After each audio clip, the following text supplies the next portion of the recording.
దేవునికి మహిమ కలుగును గాక. హల్లెలూయా, హల్లెలూయా.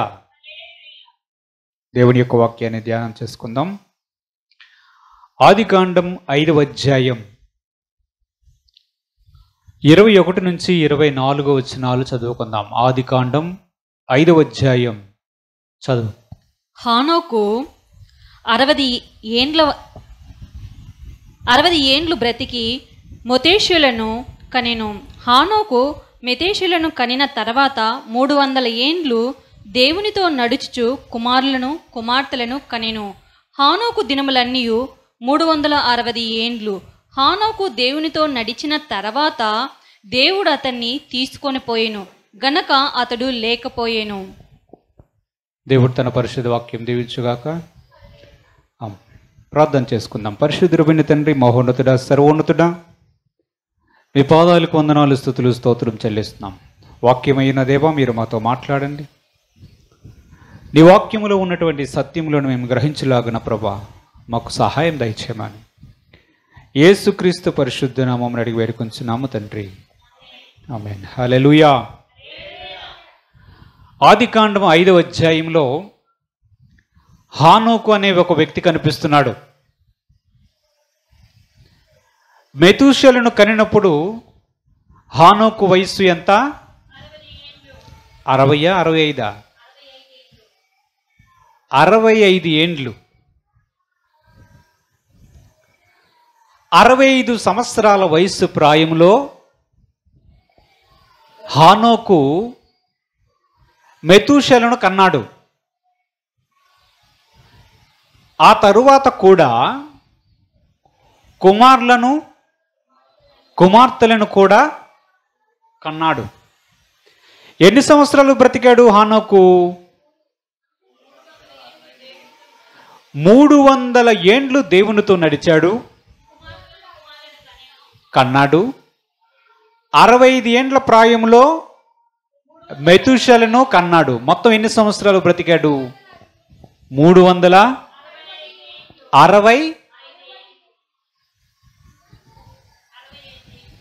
360, 65.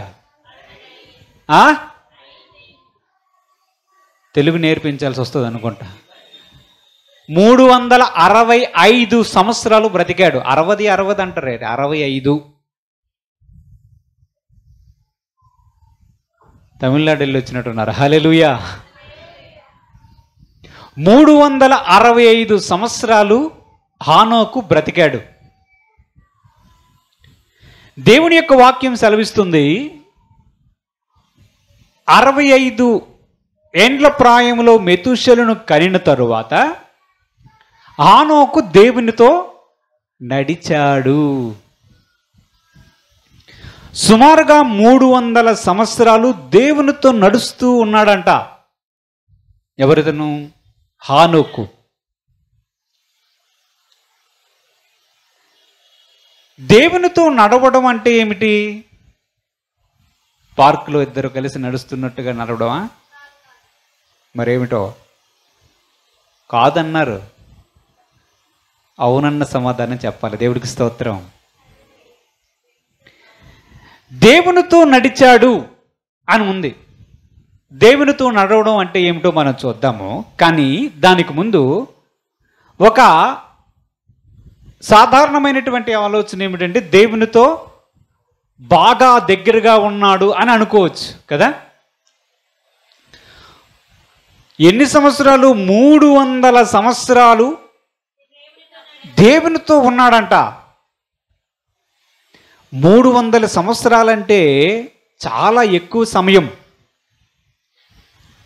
కదా. భార్యను విడిచిపెట్టాడా? పిల్లల్ని? ఇంకా చూస్తే దేవునితో నడిచినటువంటి ఆ 300 సంవత్సరాల్లో మరికొంతమంది పిల్లల్ని కన్నాడు. దీన్ని మనం ఎలాగ అర్థం చేసుకోవాలి? అసలు దేవునితో ఒక వ్యక్తి ఉండాలి అంటే ఈ లోక సంబంధాలు అవసరం లేదా? అవసరం ఉంటాయా ఉండవంటారా? మనకున్న సాధారణమైన అభిప్రాయం ఏంటంటే దేవునితో ఉండాలి అంటే ఒక కమండలం, ఒక చెంబు, హిమాలయ పర్వతాలు. ఒక కమండలం, కమండలం అంటే తెలుసా?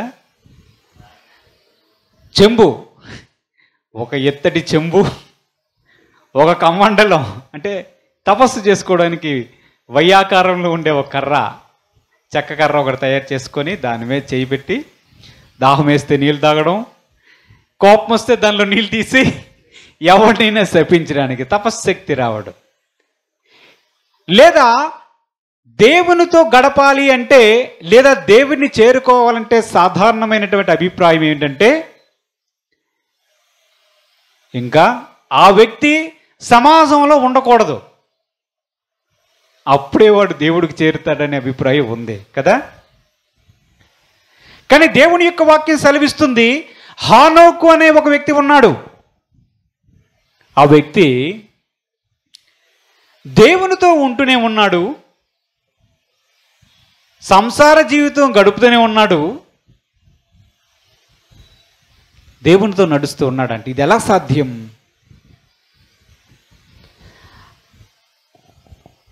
ఇది ఒక ఉదాహరణ. మనము యేసుక్రీస్తు దగ్గరికి వచ్చిన తరువాత మనము దేవునితో నడవాలి కదా. దేవునితో నడవడం అంటే మనకున్న ఆలోచనలు, అభిప్రాయాలు అదొక రకంగా ఉంటాయి. ఇంకేమీ అవసరం ఉండకూడదు, సర్వసంగ పరిత్యాగిగా ఉండి ఒక యూనిఫారం కుట్టించుకొని ఎవడొచ్చినా మాట్లాడకుండా తపస్సులోనికి వెళ్ళిపోవడం కాదు. వివాహితుడిగా ఉంటూనే హానోకు దేవునితో నడిచాడు, తన బాధ్యతలను సక్రమంగా నిర్వహిస్తూనే దేవునితో నడిచాడు. అది ఎలాగూ సాధ్యమైనది హానోకుకి? అసలు హానోకు చేసినది ఏమిటి? దేవుని యొక్క వాక్యం సెలవిస్తుంది, అన్నిటినీ విడిచిపెట్టి ఉండాలా. హానోకు ఎప్పుడు వాడు? ఆదాము తర్వాత వచ్చినవాడు, బహుశా 7వ వాడు అనుకుంటా.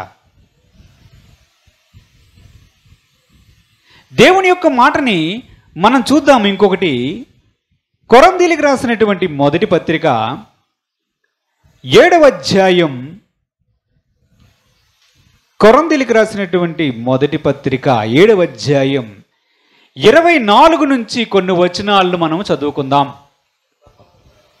సహోదరులారా, ప్రతి మనుష్యుడును ఏ స్థితిలో పిలువబడునో ఆ స్థితిలోని దేవునితో సహవాసం కలిగి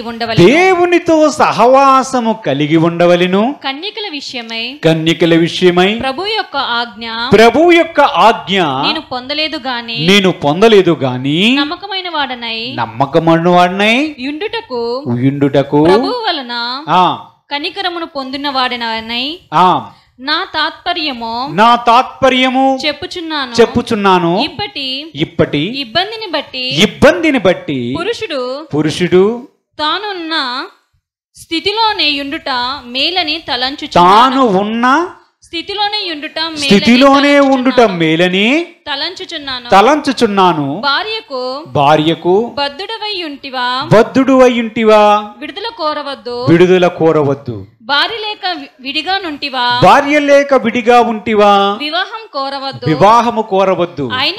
అయినను నీవు పెళ్లి చేసుకొనునను పాపము లేదు. కన్యక పెళ్లి చేసుకొనినను ఆమెకు పాపము లేదు. అయితే అట్టి వారికి శరీర సంబంధమైన శ్రమలు కలుగును. అవి మీకు కలుగకుండవలెనని కోరుచున్నాను. సహోదరులారా, నేను చెప్పినదేమనగా కాలము సంకుచితమై ఉన్నది గనుక ఇక మీదట భార్యలు కలిగిన వారు భార్యలు లేనట్టును ఏడ్చువారు ఏడవనట్టును సంతోషపడనట్లును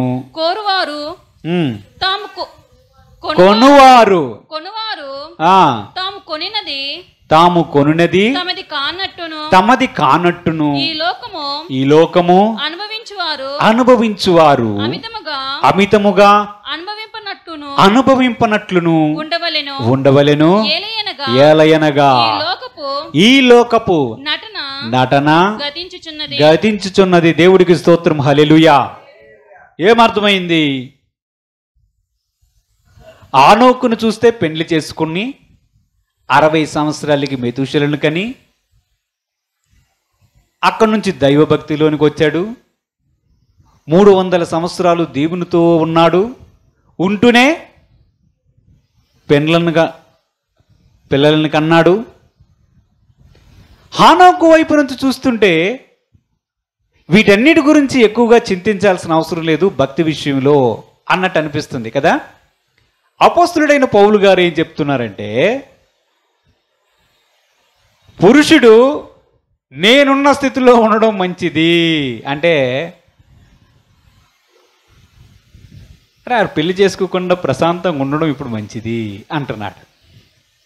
కన్యకల విషయమై అంటే పెండ్లి కాని స్త్రీల విషయమై అంటున్నాడు. దాని విషయమై ప్రభు నాకు ఏం ఆజ్ఞ ఇవ్వలేదు, కానీ వాళ్ళు కూడా కొంచెం ప్రశాంతంగా జీవించడం మంచిది. ఎవరికైనా పెళ్ళైతే భార్యలు కలిగిన వాడు ఎలా ఉండాలి? అసలు భార్యే లేనట్టుగా ఉండాలంట. ఇది సాధ్యమేనా? ఏమని ఉన్నారు? వాక్యములే ఉంది, భార్యలు కలిగిన వాడు భార్యలు కలిగిన వాడు కాదు, ఎలాగంటే కొడతారు. భార్యలు కలిగిన వారు భార్యలు లేనట్టు. తర్వాత చూడండి, ఇక భార్య ఉన్నది అనే ఆలోచన కూడా లేకుండా భార్య కూడా లేదు అన్నట్లు ఉండాలంట. ఏడ్చేవారు ఇంక ఏడవకుండా ఉన్నట్లుగా, సంతోషించేవాడు పడనట్టుగా. ఏదైనా కొన్నారు, కారు కొన్నారు, అసలు కారే నాకు లేదు, ఇల్లు కట్టుకున్న నాకు ఇల్లే లేదు అన్నట్లుగా ఉండాలంట. దేవుడికి స్తోత్రం. హల్లెలూయా, హల్లెలూయా. ఇప్పుడు హానోకు యొక్క జీవితానికి, హానోకు జీవించిన విధానానికి, ఇప్పుడు అపోస్తలుడైనటువంటి పౌలు గారు చెప్తున్నటువంటి విధానానికి పోల్చి చూడండి. ఎందుకు అపోస్తలుడైన పౌలు గారు ఇలా చెప్తున్నారు? ఎందుకంటే హానోకు భూమి పుట్టినప్పుడు ప్రారంభ దశలో ఉన్నాడు. ఇప్పుడు అంత్యకాలము సమీపించింది. ఈ లోకము యొక్క నటన గతించిపోయే సమయం ఆసన్నమైంది, దగ్గరికి వచ్చేస్తుంది. బహు కొంచెంకాలమే ఉంది. అతి సమీపాన యేసుక్రీస్తు రావడానికి లోక పరిస్థితులు అన్నీ వాటికవే మార్గాన్ని సిద్ధపరుస్తూ ఉన్నాయి. అబద్ధపు క్రీస్తు రావడానికి అనుకూలమైనటువంటి సూచనలు, సమయము మనకు కనిపించబోతుంది అతి సమీపంలో. ఈ లోకము యొక్క నటన గతించిపోయే సమయం ఆసన్నమవుతుంది గనుక యేసుక్రీస్తుని అంగీకరించినటువంటి మనం ఎలాగో ఉండాలంటే, కొన్నవారు కొనినది నాది కాదు అన్నట్లుగా ఇలా ఉండాలంట. ఇది చూసారా, ఇది మోడర్న్ వెర్షన్లా కనిపిస్తుంది కదా. అంటే వీరు హిమాలయాలకు వెళ్ళాల్సిన అవసరం లేదు, కానీ ఇక్కడే ఉండి ఇంకా దైవ చింతనతో దేవునితో హానోకు నడిచినట్లుగా నడవాలి. హానోకు టైంలో వేరే. హానోకు మెతూషెలను కన్నాడు కదా. మెతూషెల కరెక్ట్గా చనిపోయాడు. చనిపోయిన సమయానికి నోవాహు కాలంలో వరద ప్రారంభమైంది. ప్రపంచం యొక్క అప్పుడున్న కాలం యొక్క మొదటి ముగింపు జరిగింది అనుకోవచ్చు. ఎవరి యొక్క కుమారుడు ఇతను? హానోకు యొక్క కుమారుడు. అందుకే మెతూషెలను కన్నాడు హానోకు అని దేవుని యొక్క వాక్యము ప్రత్యేకించి రాయబడి ఉన్నది. ఎందుకంటే మెతూషెల చరిత్రలో చాలా ప్రాముఖ్యమైనటువంటి వ్యక్తిగా కనిపిస్తున్నాడు. దేవుడికి స్తోత్రం, హల్లెలూయా. ఇప్పుడు దేవుని యొక్క వాక్యం ఎలా సెలవిస్తుందంటే, ఈ లోకం యొక్క నటన గతించిపోతుంది, క్రీస్తుతో మీరు ఇప్పుడు హానోకు వలె నడవాలి. హానోకు వలె నడవాల్సిన పరిస్థితి ఉన్నది. ఇంతకీ నడవడం అంటే ఏమిటో, దేవునితో నడవడం అంటే మీ యొక్క నిర్వచనం ఏమిటి? మీ డెఫినేషన్ ఏంటి? మీరేం చెప్తారు? దేవునితో నడవడం అంటే ప్రార్థన చేస్తూ ఉండాలి, పాటలు పాడుకుంటూ ఉండాలి, బైబిల్ చదువుతూ ఉండాలి, రూమ్లోకి వెళ్ళి తలుపు వేసుకోవాలి, ఇదేనా?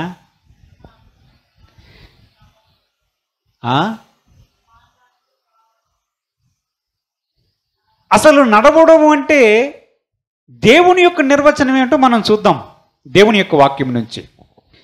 న్యాయాధిపతుల గ్రంథం 2వ అధ్యాయం 16 నుంచి 17 వచనాలు చదువుకుందాం. ఆ కాలమున యెహోవా వారి కొరకు న్యాయాధిపతులను పుట్టించెను. వీరు దోచుకుని వారి చేతిలో నుండి ఇశ్రాయేలును రక్షించిరి. అయితే వారు ఇంకా న్యాయాధిపతుల మాట వినక తమ పితరులు యెహోవా ఆజ్ఞను అనుసరించి నడిచిన మార్గము నుండి త్వరగా తొలగిపోయి ఇతరుల దేవతలతో వ్యభిచరించి వాటికి నమస్కరించిరి. తమ పితరులు ఆ ఆజ్ఞలను అనుసరించినట్లు వారు నడవకపోయిరి. ఏమర్థమైంది? దేవుని ఆజ్ఞలను పాటించడమే నడవడం. దేవుని యొక్క వాక్యం మనం చదివాం. అక్కడ ఏం చెప్తున్నారు? పితరులు నడిచినట్లు వారు నడవలేదు. అంటే ఏంటి? అరణ్యంలోనా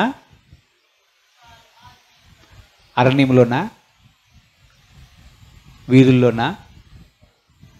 నడిచినట్లు నడవలేదు అన్నాడంటే నడక గురించి ఏం చెప్తున్నాడు? వారి పితరులు దేవుని యొక్క ఆజ్ఞలను పాటించారు, వీరు ఆజ్ఞలు పాటించకుండా నడిచారు కదా. అంటే నడవడం అంటే ఏమిటి? దేవుడికి స్తోత్రం చెల్లించండి. హల్లెలూయా, హల్లెలూయా. నడవడం అంటే ఏమిటి? దేవుని ఆజ్ఞలను పాటించడం. సరే, నెహెమ్యా గ్రంథం 1వ అధ్యాయం 9వ వచనాన్ని చదువుకుందాం. నెహెమ్యా గ్రంథం తరువాత నేను నది అవతల ఉన్న అధికారుల యొద్దకు వచ్చి వారికి రాజు యొక్క తాకీదులను అప్పగించి తిని రాజు నాతో కూడా సేనాధిపతులను గుర్రపు రౌతులను పంపించెను. ఏ వాక్య భాగం చదివావు?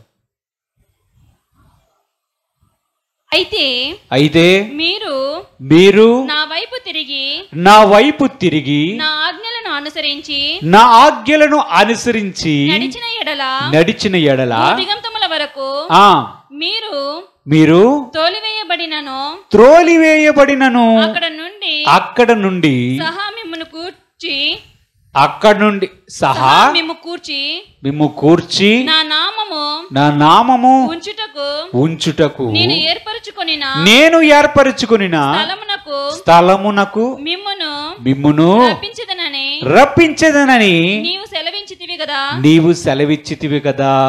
ఎవరి ప్రార్థన ఇది? నెహమ్యా యొక్క ప్రార్థన. నెహమ్యా యొక్క ప్రార్థనలు ఏమని చెప్తున్నాడు? ఏమని చెప్పాడు? ఇక్కడ కూడా మనం జాగ్రత్తగా గమనిస్తే దేవుని ఆజ్ఞలను పాటించడమే నడవడం అని అర్థం వస్తుంది. అంతేనా? అంతేనా కాదా? ఇంతకీ నా సందేహం ఏమిటంటే, నోవహు కాలంలో ఆజ్ఞలు ఉన్నాయా? ఉన్నాయా? ఉన్నాయంటారా? 10 ఆజ్ఞలు ఎప్పుడు వచ్చాయి? నోవహుకు ముందు. మోషే ఇచ్చాడా? హల్లెలూయా. అబ్బా, మోషే ఎప్పుడు వాడు? నోవాహు తర్వాత వాడా? హానోకు తర్వాత వాడా? హానోకు సమయములో ఆజ్ఞలు ఉన్నాయా లేదా చెప్పండి. లేవా? లేవంటారా? ఉన్నాయంటారా? దేవుడు ఇది చెప్పి చెయ్యమని చెప్తే అది ఆజ్ఞ అవ్వదంటారా? అవుతుంది. అయితే అవుతుంది, లేకపోతే లేదు. హల్లెలూయా. దేవునికి హానోకున్నటువంటి సంబంధాన్ని గమనిస్తే 300 ఏండ్ల కాలంలో హానోకు దేవునితో నడుస్తూ ఉన్నాడు. దేవుడు అతనికి ఎలాగూ ప్రవర్తించాలో ఆయన బోధిస్తూ ఉన్నాడు. దాని ప్రకారం హానోకు చేస్తూ ఉన్నాడు. దేవుని యొక్క మాటలు చూద్దాం. 2వ రాజుల గ్రంథం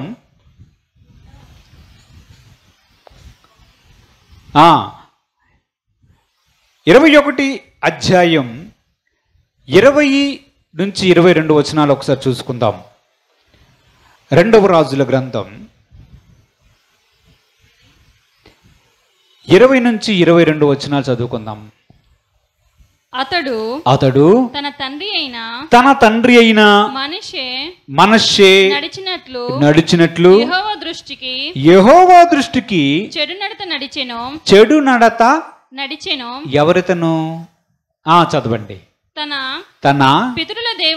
పితరుల దేవుడైన యెహోవాను విసర్జించి యెహోవా మార్గమందు నడవక తన తండ్రి ప్రవర్తించినట్లు ప్రవర్తించుచు తన తండ్రి పూజించిన విగ్రహములను తానును పూజించెను. ఇక్కడ ఒక వ్యక్తి కనిపిస్తున్నాడు. ఆ వ్యక్తి పేరేంటి? మనష్యేనా? ఆయన కుమారుడు పేరేంటి? చూడండి, ఆమోను. ఈ ఆమోను అనే వ్యక్తి మనష్షే గారు ప్రవర్తించినట్లుగా ప్రవర్తించాడంట. చెడు నడత నడిచాడు అని ఉంది. దాని అర్థం ఏంటి? విగ్రహములను పూజించి చెడు నడత నడిచాడు మనష్షే కుమారుడైనటువంటి ఆమోను. అంటే నడక అంటే అర్థం ఏమొస్తుంది? ప్రవర్తన అనే అర్థం వస్తుంది. అంటే హానోకు నడిచాడు దేవునితో అంటే ఏంటి? దేవునితో నడవలసినటువంటి ప్రవర్తన సరిగ్గా చూసుకున్నాడు. అంతేనా? అంతేనే కదా? ఇంకో వచనాన్ని చూద్దాము. 1వ రాజుల గ్రంథం 15వ అధ్యాయం 15వ అధ్యాయం 25, 26 వచనాలు చూసుకుందాం. యరొబాము కుమారుడైన యూదారాజైన ఆసా ఏలుబడిలో 2వ సంవత్సరమందు ఇశ్రాయేలు వారిని ఏలనారంభించి ఇశ్రాయేలు వారిని 2 సంవత్సరములు ఏలెను. అతడు యెహోవా దృష్టికి కీడు చేసి తన తండ్రి నడిచిన మార్గమందు నడిచి అతడు దేవుని చేత ఇశ్రాయేలు వారు పాపము చేయుటకై కారకుడైన ఆ పాపమును అనుసరించి ప్రవర్తించెను. దేవుడికి స్తోత్రం. హల్లెలూయా, హల్లెలూయా. యెరోబాము ఒక వ్యక్తి ఉన్నాడు. ఇతడు ఇశ్రాయేలు ప్రజల్ని దేవుణ్ణి ఆరాధించకుండా విగ్రహాన్ని తయారు చేసి ఆ విగ్రహాన్ని ఆరాధించేటట్లు చేశాడు. ఆయనకు ఒక కొడుకు ఉన్నాడు. ఆ కొడుకు పేరు ఏంటంటే నాదాబు. ఈ నాదాబు కూడా వాళ్ళ తండ్రి ఎలాగ ప్రవర్తించాడో ఇతను కూడా అలాగే ప్రవర్తించి చెడు నడత నడిచాడు యెహోవా దృష్టికి అని ఉంది. వీటన్నిటిని బట్టి చూస్తే దేవునితో నడవడం అంటే ఏమి అర్థం వస్తుంది? ఒకటి, ఆజ్ఞలను అనుసరించి నడవడం. రెండవది ఏమొస్తుందంటే ప్రవర్తన సరిగ్గా చూసుకోవడం. ఈ రెండు విషయాలు మనం మనసులో ఉంచుకోవాలి. దేవుడు హానోకుతో నడిచాడు అంటే దాని అర్థం ఏమిటంటే దేవుని మాటలను, దేవుడు చెప్పిన ఆజ్ఞలను తూచా తప్పకుండా పాటించాడు హానోకు. రెండవది, తన ప్రవర్తన విషయంలో హానోకు జాగ్రత్త పడ్డాడు. ఎన్ని సంవత్సరాలు? 300 సంవత్సరాలు ఇలాగ చేశాడు. భార్య ఉంది, పిల్లలున్నారు, పని చేస్తున్నాడు. అయినా వీటన్నిటినీ పాటిస్తూ దేవునితో నడిచాడంట. అర్థమవుతుందా లేదా? ఇంకా దేవునితో నడవడం అంటే ఏమిటో మనం చూద్దాం. మొదటి యోహాను పత్రిక 1వ అధ్యాయం 6-7 వచనాలు చూసుకుందాం. ఆయనతో కూడా సహవాసము గలవారమని చెప్పుకొని చీకటిలో నడిచిన ఎడల మనము అబద్ధమాడుచు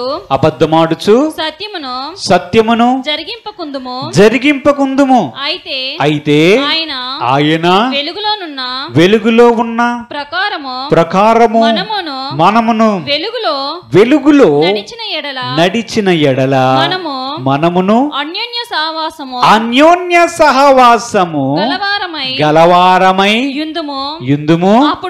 అప్పుడు ఆయన కుమారుడైన యేసు రక్తము ప్రతి పాపము నుండి మనలను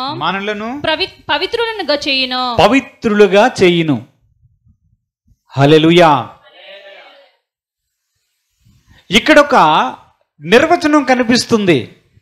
దేని గురించి? దేవునితో నడవడం అంటే ఏమిటో కనిపిస్తుంది. చీకటిలో నడక, వెలుగులో నడక కనిపిస్తూ ఉంది కదా? కనిపించిందా లేదా? కనిపించిందా? వెలుగులో నడిచేవారు దేవునితో సహవాసము కలిగి ఉంటారు కదా? వెలుగు ఎవరు? యేసు ప్రభు కదా. ఈ వెలుగులో నడిచేవారు దేవునితో సహవాసము కలిగి ఉంటారు.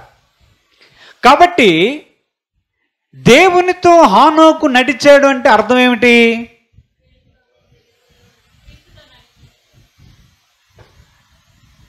దేవునితో హానోకు నడిచాడంటే అర్థం ఏమిటి? దేవునితో సహవాసం కలిగి ఉన్నాడని అర్థం. హల్లెలూయా. అర్థమవుతుందా? దేవునితో అన్యోన్య సహవాసము గలవారై ఉండాలి. వీటన్నిటిని బట్టి చూస్తే మనకు ఒక విషయం అర్థమవుతుంది. దేవునితో హానోకు నడిచాడు అంటే ఏమని అర్థమవుతుంది మనకి? దేవుని ఆజ్ఞలను పాటించాలి. రెండవది, మన ప్రవర్తన సరిగ్గా ఉండాలి. మూడవది ఏమిటంటే దేవునితో అన్యోన్య సహవాసములో ఉండాలి. ఈ మూడు విషయాలు కానీ మనము చేస్తే, ఏ మూడు విషయాలు? దేవుని ఆజ్ఞలను పాటిస్తూ మంచి ప్రవర్తన, ఆయనకి అనుకూలమైన ప్రవర్తనను ప్రవర్తిస్తూ ఆయనతో సహవాసము కలిగి ఉంటే మనము హానోకు దేవునితో నడిచినట్లు నడవగలుగుతాం. దేవుడికి స్తోత్రం. హల్లెలూయా, హల్లెలూయా. ఇవి నడుస్తూ ఏంటి, ఈ మూడు చేస్తూ ఒక విషయాన్ని చెయ్యాలి. ఏమున్నా సరే నాకు ఏమీ లేదు అనుకోవాలి. ఎందుకంటే అంత్యకాలంలోనికి వచ్చాం. అర్థమైందా లేదా? అర్థమైతే దేవుడికి స్తోత్రం చెల్లిద్దాం. హల్లెలూయా. ఆ మూడు పాటిస్తూ నాకేమీ లేదు అన్నట్లు ఉండాలంట. నాకు ఏమీ లేదు అన్నట్లు ఉండడం ఎలా సాధ్యమవుతుంది? ఇవన్నీ చేశాడు ఎవరు? హానోకు చేశాడు. ఈ హానోకు నడిచిన విధానములోనికే మనము ఇప్పుడు వెళ్ళాల్సి ఉంది. హల్లెలూయా. అందుకే ప్రభు చెప్తున్నాడు చూడండి, కొరంథీయులకు రాసినటువంటి మొదటి పత్రిక 1వ అధ్యాయం 9వ వచనాన్ని చదువుకుందాం. కొరంథీయులకు రాసినటువంటి మన ప్రభువైన యేసుక్రీస్తు అను తన కుమారుని సహవాసములోనికి మిమ్మును పిలిచిన దేవుడు నమ్మదగినవాడు. అంటే ఇప్పుడు ఏం చేశాడు మన ప్రభు అయిన దేవుడు? యేసుక్రీస్తు సహవాసములోనికి రండిరా అని పిలిచాడంట. పిలిచాడా? ఇంతకీ ఉన్నామా లేదా సహవాసంలో? ఉన్నామా?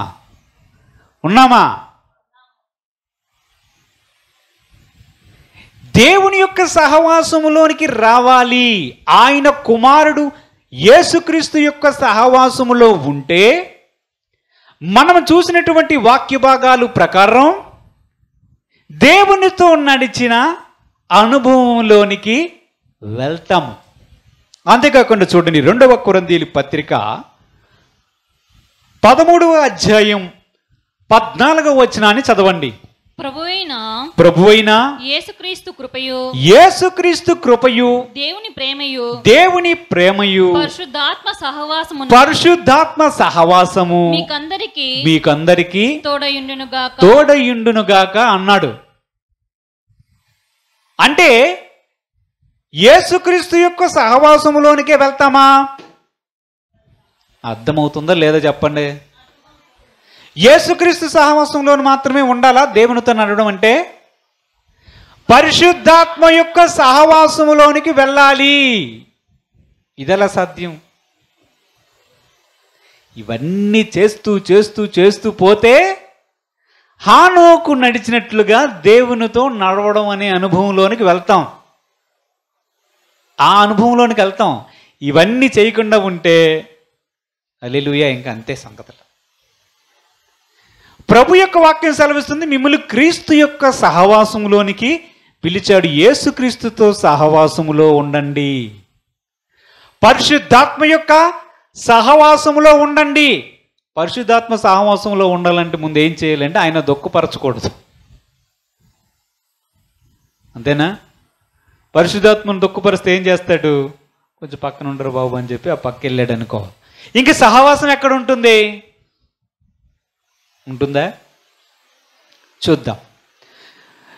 1 యోహాను పత్రిక 1:3 చదువుకుందాం. మొదటి యోహాను పత్రిక, మాతో కూడా ఒక నిమిషం. మొదటి యోహాను పత్రిక 1:3 చదవండి. మాతో కూడా మీకును సహవాసము కలుగునట్లు మేము చూచిన దానిని వినిన దానిని మీకును తెలియజేయుచున్నాము. మన సహవాసం అయితే వినండి, మన సహవాసమైతే తండ్రితో కూడను ఆయన కుమారుడైన యేసుక్రీస్తుతో కూడను ఉన్నది. హల్లెలూయా. ఇప్పుడు మనకు ఇంకొక విషయం ఇక్కడ కనిపిస్తూ ఉన్నది. ఇప్పుడు ఎవరితో సహవాసం కనిపిస్తుంది? తండ్రితో సహవాసం గురించి ఈ వాక్యంలో చెప్పబడింది. ఇంతకీ మనం ఎవరితో సహవాసం చెయ్యాలి? తండ్రి, కుమారుడైన యేసుక్రీస్తు, పరిశుద్ధాత్మ దేవుని యొక్క సహవాసంలో ఉండాలి. తండ్రితో సహవాసం చేయాలి, కుమారునితో సహవాసం చేయాలి, పరిశుద్ధాత్మతో సహవాసం చెయ్యాలి. ఈ సహవాసానికే మనను పిలిచాడు మన ప్రభు అయిన యేసుక్రీస్తు. మన దేవుడు దీనికే పిలిచాడు. ఈ ముగ్గురితో సహవాసం ఎలా సాధ్యమవుతుంది?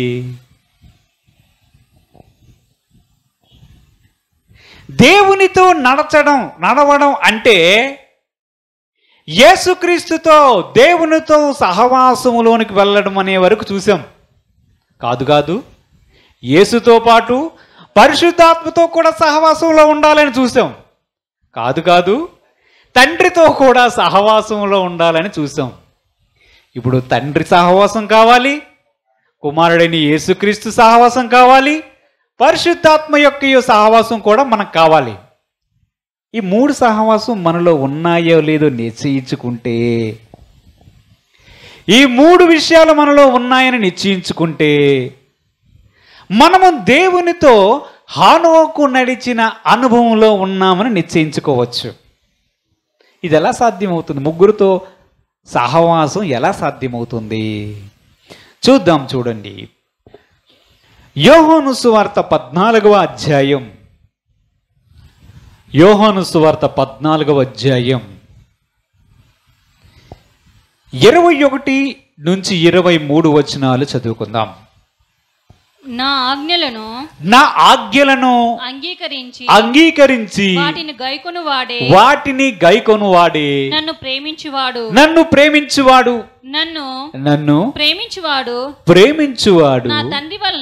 నా తండ్రి వలన ప్రేమింపబడును. నేనును వానిని ప్రేమించి వానికి నన్ను కనపరుచుకుందును అని చెప్పెను. ఇస్కరియోతు కాని యూదా ప్రభువా నీవు లోకమునకి కాక మాకు మాత్రమే నిన్ను నీవు కనపరుచుకొనుట ఏమి సంభవించెను అడుగగా యేసు ఒకడు నన్ను ప్రేమించిన ఎడల, జాగ్రత్తగా ఇప్పుడు ఆలోచించాలి. ఒకడు నన్ను ప్రేమించిన ఎడల వాడు నా మాట గైకొనును. అప్పుడు నా తండ్రి వానిని ప్రేమించును. మేము వాని యొద్దకు వచ్చి వాని యొద్ద నివాసము చేతుము. దేవుడికి స్తోత్రం. హల్లెలూయా, హల్లెలూయా. ప్రభు ఏమి చెప్తున్నారు? స్వయంగా ఒకడు నా మాట వినాలి, వింటే నా మాట చెప్పున చేస్తే, నా ఆజ్ఞల ప్రకారముగా పాటిస్తే వాడు నన్ను ప్రేమించిన వాడు అవుతాడు. ఎప్పుడైతే వాడు నన్ను ప్రేమిస్తాడో నా తండ్రి కూడా ఆమెను లేదా అతడిని ప్రేమించడం ప్రారంభిస్తాడు. ఎప్పుడైతే తండ్రి అతనును లేదా ఆమెను ప్రేమించడం ప్రారంభిస్తాడో ఇక వీళ్ళిద్దరు అక్కడ ఉండరు. ఎక్కడుంటారో తెలుసా? మనతో ఉండడానికి, నివాసము చేయడానికి వస్తారు. దేవుడికి స్తోత్రం. హల్లెలూయా. అప్పుడు ఎవరెవరు మనతో ఉంటారు? తండ్రి వచ్చేస్తాడు మన దగ్గరికి, కుమారుడైన యేసుక్రీస్తు మనతో ఉంటాడు. ఆయన ఇచ్చినటువంటి వాగ్దానం ఏమిటి? నేను మిమ్మల్ని అనాథులుగా విడవను, మీతో కూడా ఎల్లప్పుడూ ఉండుటకు ఆదరణకర్తను పంపిస్తాను, ఆయన మీతో ఎల్లప్పుడూ ఉండును, నా వాటిలో ఉన్న వాటిని మీకు బోధిస్తాడు అన్నాడు. అంటే ఏంటి? ఇప్పుడు పరిశుద్ధాత్మ దేవుడు కూడా మనతో పాటు ఉంటారు. హల్లెలూయా. అప్పుడు ఎవరెవరున్నట్లు? తండ్రి, కుమారుడు, మన ప్రభువు రక్షకుడుని యేసుక్రీస్తు, పరిశుద్ధాత్మ దేవుడు కూడా ఉంటారు. ఇప్పుడు వీరు వచ్చి మనతో నివాసము చేస్తే అదేమవుతుంది? సహవాసం అవుతుంది. హల్లెలూయా. ఇదంతా ఎప్పుడు జరుగుతుంది? మొదట ఆయన ఆజ్ఞలను పాటించాలి అంటున్నాడు యేసు ప్రభు. కండిషన్ ఒకటే పెట్టాడు, నేను వచ్చి నివాసము చేయాలన్నా, తండ్రి వచ్చి మీతో ఉండాలన్నా, ఆదరణకర్త పరిశుద్ధాత్మ దేవుడు మీతో ఉండాలన్నా, మీతో నివాసము చెయ్యాలంటే మీరు మొదట చెయ్యవలసిన విషయం ఏమిటంటే, నేను చెప్పిన ఆజ్ఞలు, నేను చెప్పిన మాటల్ని అలాగూ పాటించండి. మళ్ళా మొదటికి వచ్చాడు యేసయ్య. మళ్ళా మొదటికి వచ్చాడు. అసలు మనం చదువుకున్న వాక్య భాగంలో మనం ఏమనుకున్నాం? హానోకు దేవునితో నడిచాడు అంటే, నడవడిక అంటే అర్థం ఏం చెప్పుకున్నాం? ఆజ్ఞలు పాటించడం అని అనుకున్నాం. గుర్తుందా లేదా? మర్చిపోతే దేవుడికి స్తోత్రం.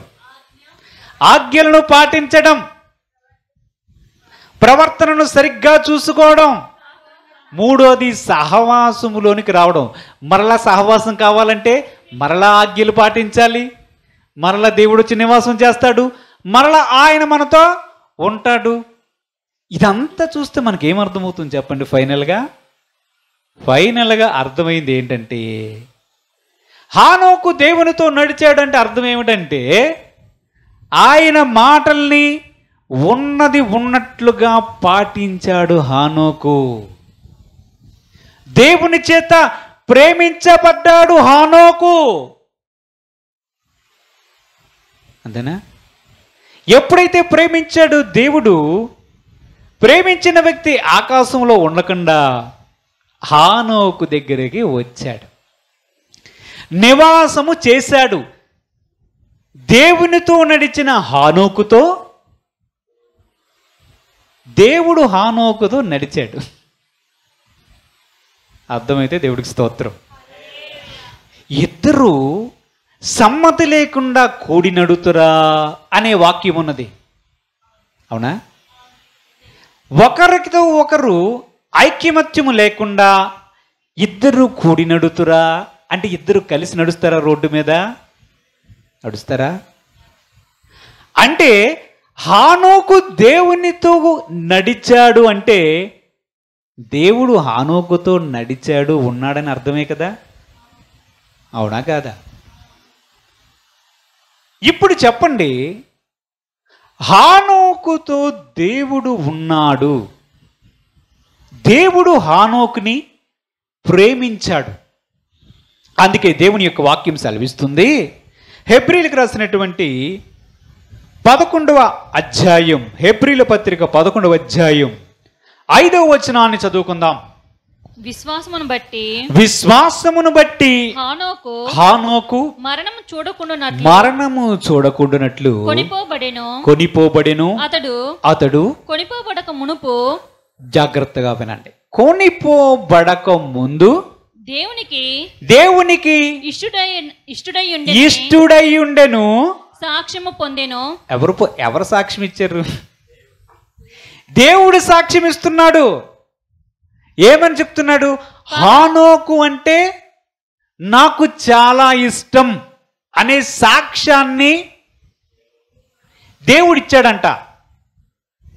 కాగా దేవుడు అతన్ని కొనిపోయెను గనుక అతడు కనబడలేదు. 300 సంవత్సరాలు అయింది. ఎప్పుడు తర్వాత? మెతూషేలను 65 సంవత్సరాలు కనిన తర్వాత ఇంకొక 300 సంవత్సరాలు దేవునితో రోజు నడుస్తూ ఉన్నాడు హానోకు. నడిచిన తర్వాత ప్రభు అనుకున్నాడంట, హానోకు నాకు చాలా ఇష్టమైన వాడు అని సర్టిఫికేట్ ఇచ్చాడు. ఇచ్చి రోజు నేను రావడం ఎందుకు, హానోకునే నాతో పూట పట్టుకొని వెళ్ళిపోతానని చెప్పి హానోకు పద అని ఆయనను పట్టుకొని వెళ్ళిపోయాడు దేవుడు. జాగ్రత్తగా ఆలోచన చెయ్యాలి. హానోకు మరణించలేదు.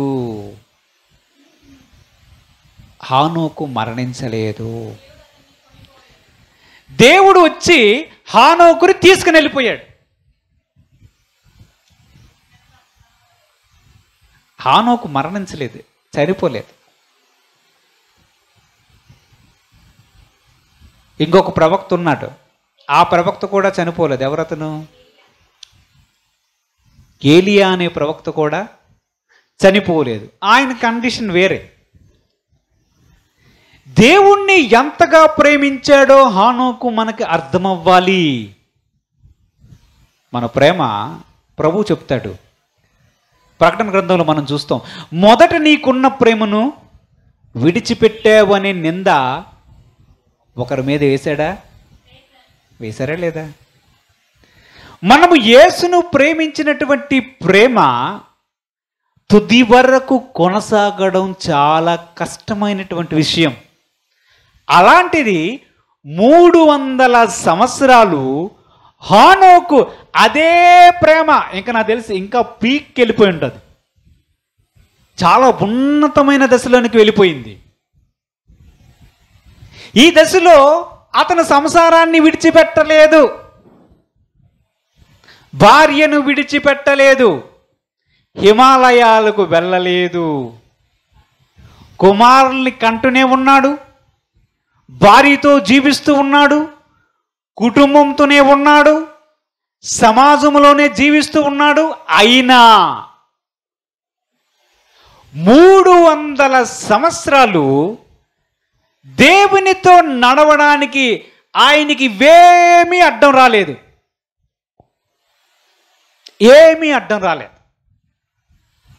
ఇది ఎలాగూ సాధ్యం? ఇది పాయింట్. ఈరోజు హానోకు స్థానంలో మనం పెట్టుకుంటే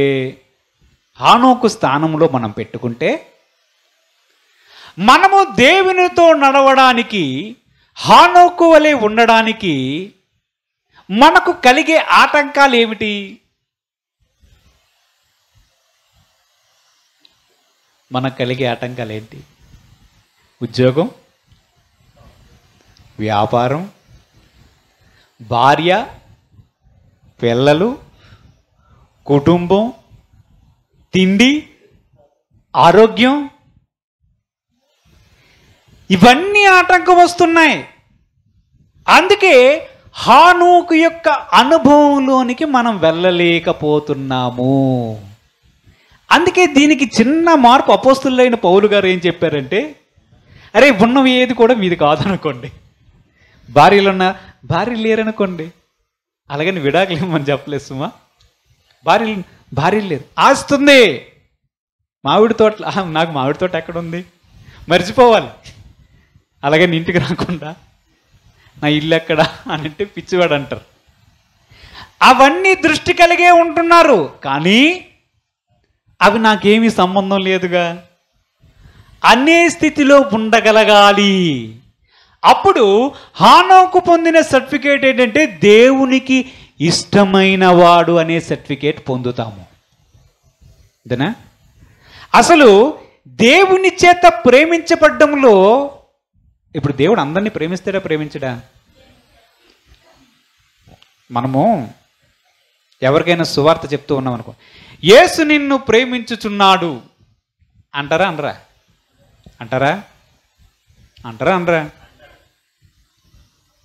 అదే డైలాగ్ మన దగ్గరకు వచ్చి, రక్షణ పొందిన వ్యక్తి దగ్గరికి వచ్చి యేసు నిన్ను ప్రేమించుచున్నాడు అంటే ఏమంటావు? తెలుసులే, తెలిసినేమో అందుక. ఇప్పుడు నాకు ఒక సందేహం ఉంది. అందరినీ ఒకేలాగా ప్రేమిస్తాడా దేవుడు?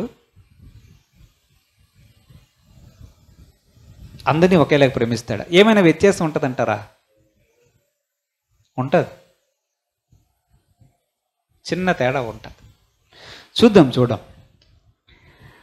దానియేలు గ్రంథం 9వ అధ్యాయం,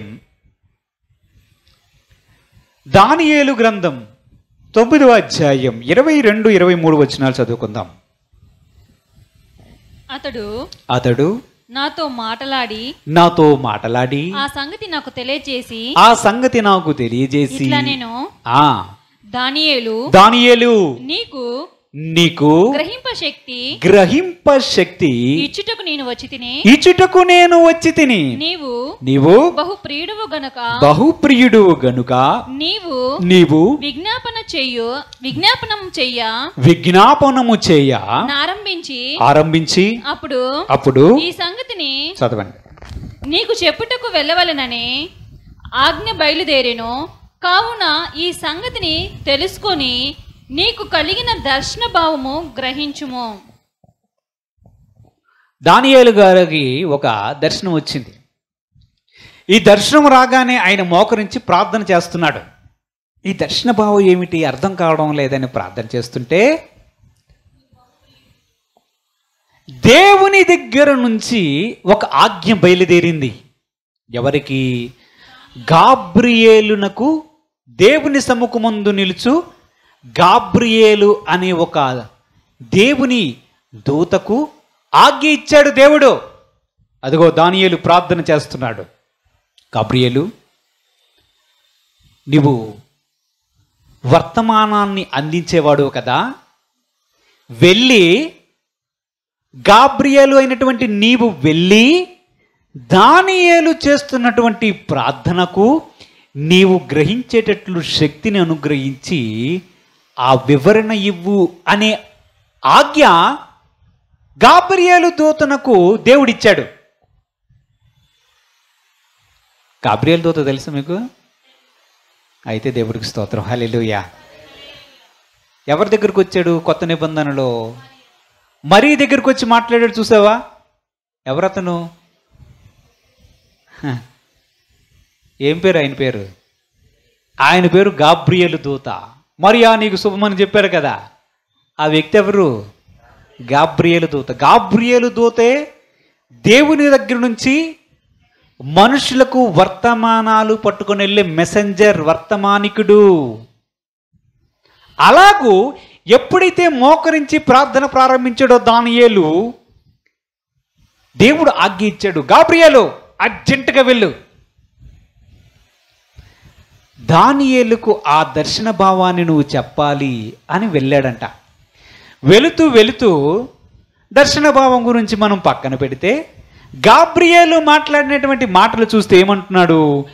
దానియేలు నీవు బహుప్రియుడవు అంటున్నాడు. ఎవరికి ప్రియుడు?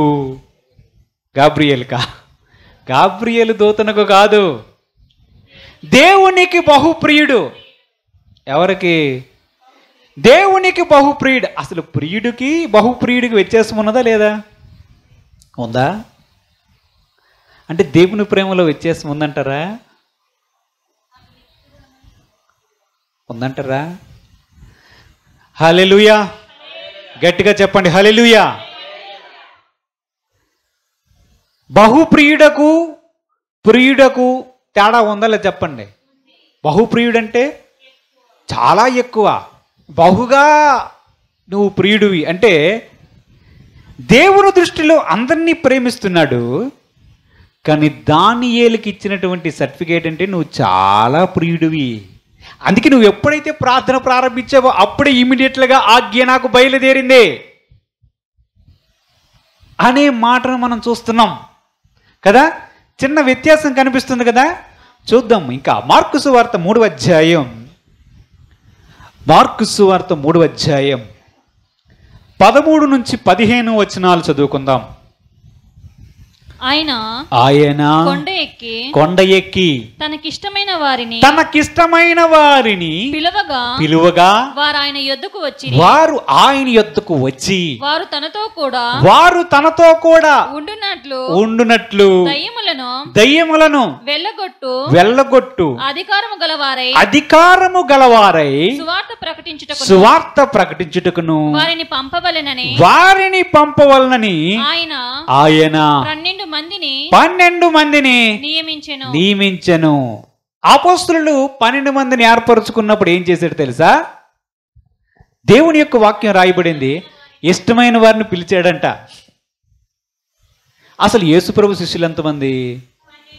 12 మందేనా? ఇంకా చాలా మంది ఉంటారు తెలుసా? ఆయన చెప్పిన మాటలు చాలా సీరియస్గా ఉన్నాయి, మనం ఇవి చేయలేమని చెప్పి అనేక మంది వెనక్కి తీసి వెళ్ళిపోయారు. వాళ్ళు వెళ్ళిపోతారని మనకు తెలుసు. ఎవరికి? యేసయ్యకి ముందు తెలుసు. 12 మంది ఇష్టమైన వారిని పిలిచాడంట. పిలిచి వారికి ఏమిచ్చాడు? దయ్యముల మీద అధికారము, సువార్త ప్రకటించే బాధ్యత వారికి ఇచ్చాడు. తనతో పాటు ఉండాలని కోరుకున్నాడంట. మన దేవుని గురించి ఆలోచన చెయ్యాలి. దేవుణ్ణి ఎవరైతే ఒక వ్యక్తి ప్రేమిస్తాడో, ఎక్కువగా దేవుణ్ణి ఎవరైతే ప్రేమిస్తారో వారు దేవుని చేత బహుగా ప్రేమించబడతారు. దేవుడికి స్తోత్రం. హల్లెలూయా, హల్లెలూయా. ఆ విధంగా ప్రేమించడమే ఆయనతో సహవాసములోనికి వెళ్ళిపోవడం. ఆయనతో ఎప్పుడైతే సహవాసములోనికి వెళ్ళిపోతారో వారు దేవునితో నడిచిన వారిలో ఉంటారు.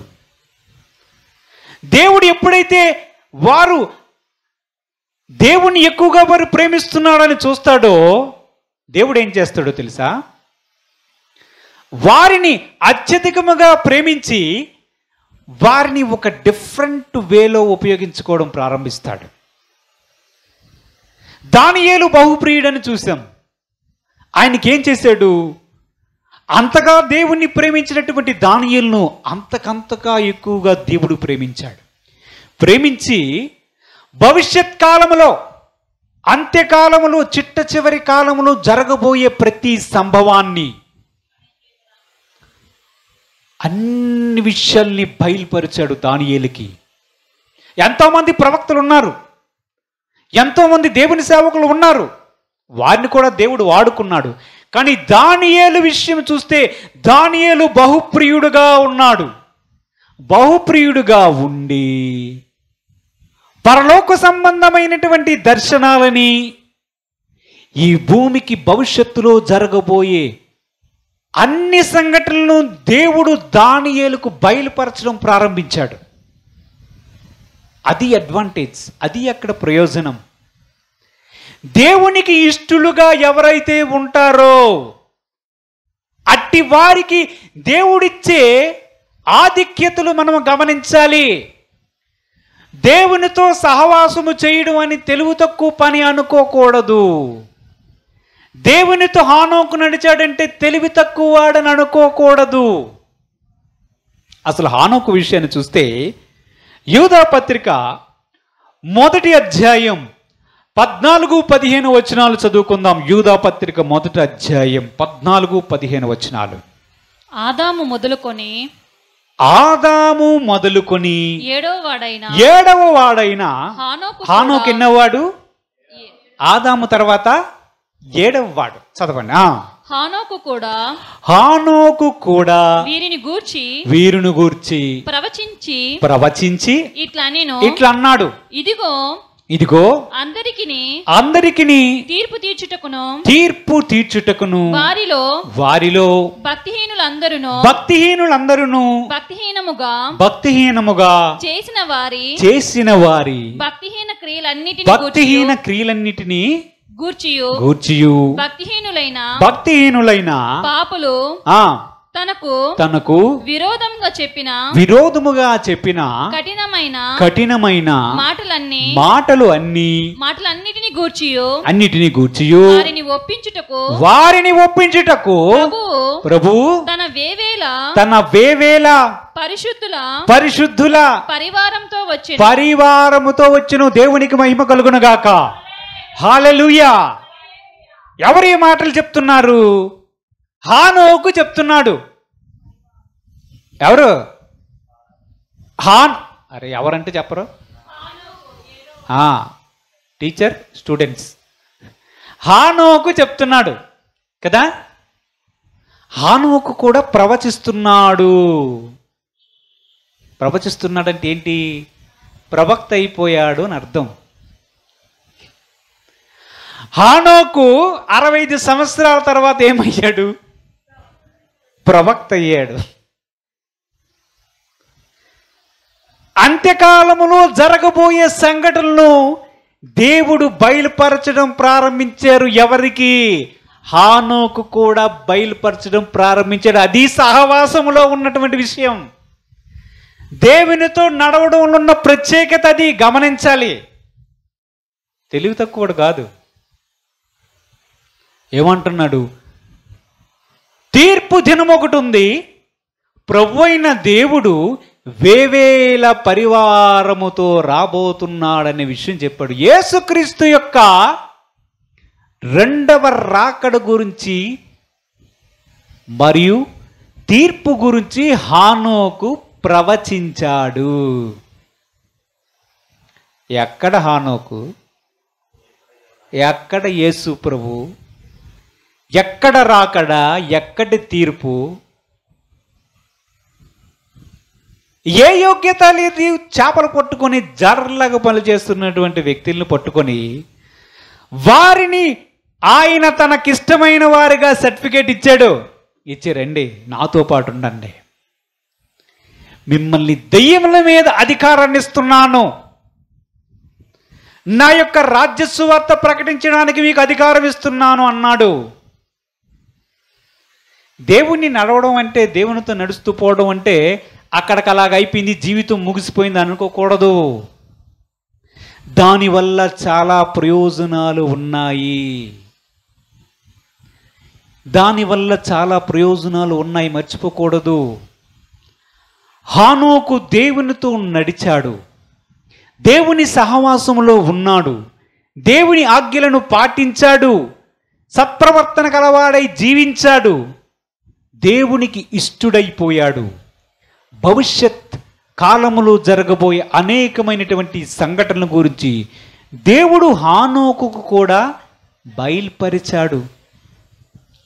దానియేలు ప్రార్థన చేసి మోకరించగానే ఇమ్మీడియట్లుగా సమాధానం చెప్పాలని చెప్పి ఆజ్ఞ బయలుదేరింది. ఆ విషయం ఆలోచన చెయ్యాలి. ప్రార్థన చేస్తే దేవుడి వద్ద నుంచి ఇమ్మీడియట్లుగా పరిష్కారం రావాలంటే, సమాధానం కావాలంటే ముందు మనం బహుప్రియులుగా ఉండాలి దానియేలు వలే. అప్పుడు వస్తుంది. అప్పుడు వస్తారు. యేసయ్యా యేసయ్యా యేసయ్యా యేసయ్యా హల్లెలూయా అంతే అంతే. బహుప్రియుడుగా ఉన్న దానియేలు మాదిరి ప్రభు సర్టిఫికేట్ ఇస్తున్నాడు. హానోకుకి సర్టిఫికేట్ ఇచ్చాడు. మన ఘటాన్ని కూడా పరిశుద్ధంగా కాపాడుకొని దేవుణ్ణి సంతోషపరచడం కూడా నేర్చుకోవాలి. చూద్దాం దేవుని యొక్క వాక్యాన్ని. తెస్సలోనికి రాసినటువంటి మొదటి పత్రిక 4వ అధ్యాయం 1 నుంచి 5 వచనాలు చివరగా చూసుకుందాం. తెస్సలోనికి రాసినటువంటి పత్రిక 4వ అధ్యాయం 1 నుంచి 5 వచనాలు చదవండి. మెట్టుకు సహోదరులారా మేము ప్రభువైన యేసు ద్వారా మీకిచ్చిన ఆజ్ఞను మీరెరుగుదురు కాగా మీరు ఎలాగూ నడుచుకొని దేవుణ్ణి సంతోషపరచవలెను మా వలన నేర్చుకొనిన ప్రకారముగా మీరు నడుచుకొనుచున్నారు. ఈ విషయములో మీరు అంతకంతకు అభివృద్ధి నొందవలనని మిమ్మల్ని వేడుకొని ప్రభువైన యేసునందు హెచ్చరించుచున్నాము. ఆగండి. ఏ విషయాన్ని గురించి ఇక్కడ ప్రస్తావన చేస్తున్నాడు? దేవుణ్ణి సంతోషపరచడం గురించి. అంటే ఏంటి? దేవుని యొక్క ప్రేమను, దేవుని యొక్క ఇష్టాన్ని సంపాదించుకోవడం గురించి చెప్తున్నాడు. ఒక సీక్రెట్ చెప్తూ ఏమంటున్నాడు? ఈ విషయములో, ఏ విషయములో? దేవునికి ఇష్టముగా ఉండే విషయములో అంతకంతకు అంతకంతకు అంతకంతకు అభివృద్ధి పొందాలి. అంటే అర్థం ఏంటి? దేవునికి మనం అందరం ఇష్టలమే, అవునా? కుష్ఠరోగి వచ్చి యేసుప్రభు దగ్గరికి వచ్చి, ప్రభువా నీకు ఇష్టమైతే నన్ను శుద్ధినిగా చేస్తావంటే నాకు ఇష్టమే అన్నాడు. అందరూ ఇష్టమే. కానీ దేవుని యొక్క వాక్యం ఏమని సెలవిస్తుంది?